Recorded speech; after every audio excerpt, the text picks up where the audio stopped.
Okay, ayan. Magdadrive lang po si Pugoy, basta kasama lang po ang 4 volunteers.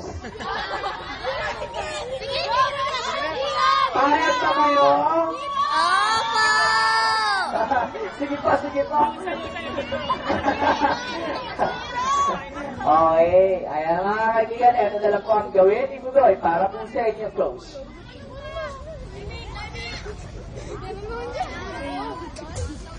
Ako, ano kayong gagawin ni Pugoy?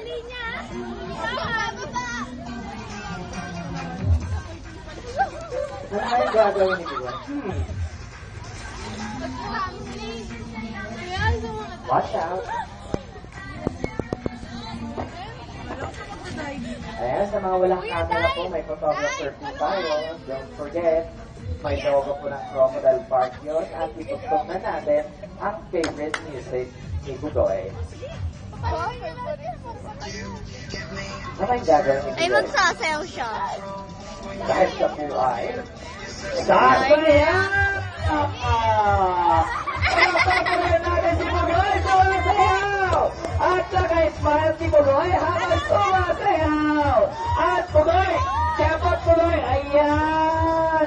Galing-galing si Pugoy kung... Ay, kepot pa, kepot! Sayang! Kuya! Ayan! Ay, nako, nagpapakita ko ang ating tightrope stunt artist. Okay, nagpapakita ang ginas. Kaya palapos ko naman natin ang ating tightrope stunt artist, Pugoy. Ito lang pinakamahirap, guys. Okay, at tumayo nagnasa lubid lamang dahil ibabalik niya ang kanyang balanse. Ibabalik niya yung kanyang balanse ang pagtayo ng nasa lubid lamang dahil nawala yung kanyang balance. Ibabalik niya ito. Okay, pag nakatayo si Pugoy, palampahan ko natin siya ng bongga.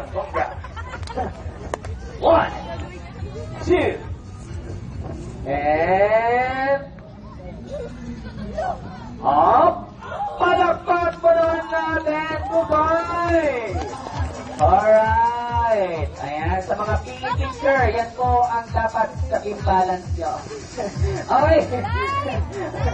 Alright, ayan mga friends po natin, palakpan po naman natin si Pugoy. At our Lady of Hope, gusto nyo na bang hawakan ang pinaka-malaking ahas?